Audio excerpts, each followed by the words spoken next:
ආයිබෝවන් Ceylon coin lab YouTube චැනලය වෙත ඔබ සාදරයෙන් පිළිගන්නවා. විවාහාර මුදල් නෝට්ටු කාණ්ඩේ යටතේ අද අපි ඔබට ඉදිරිපත් කිරීමට බලාපොරොත්තු වන්නේ වර්තමාන ශ්‍රී ලංකාවේ භාවිතා වන රුපියල් 1000 මුදල් නෝට්ටුව පිළිබඳ කෙටි විස්තරයයි. 2010 වර්ෂයේදී නිකුත් කරන ලද 11 වන මුදල් නෝට්ටු කාණ්ඩේ තේමාව යටතේම එනම් සංවර්ධනය සෞභාග්‍ය සහ ශ්‍රී ලංකාවේ නැටුම් ශිල්පීන් යන තේමාව යටතේ නිකුත් කර රුපියල් 1000 මුදල් නෝට්ටුව පිළිබඳ කෙටි විස්තරයයි.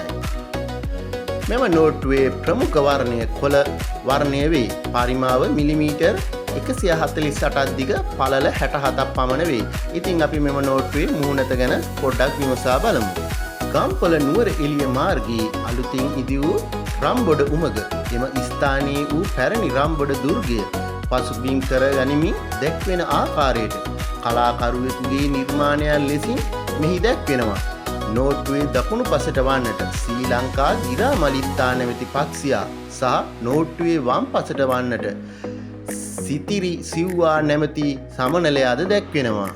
දැන් අපි මේ නෝට්ටුව අනිත් පස හරවා බලමු.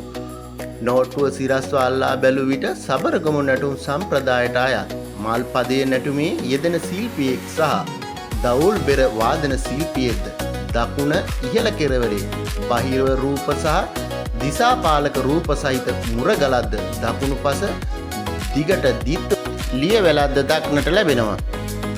මෙම වීඩියෝ නැරඹීමෙන් ඔබේ දැනුමට යමක් එකතු වුණේ නම් අපගේ Ceylon coin lab YouTube channel එක subscribe කරන්න අමතක කරන්න එපා.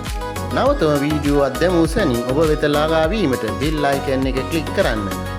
රුපියල් 1000 මුදල් නෝට්ටු බහුලව ගැවසෙන අනාගතයකට සුබ පතමි. අද මම ඔබෙන් සමුගන්නවා. ඔබට ජය.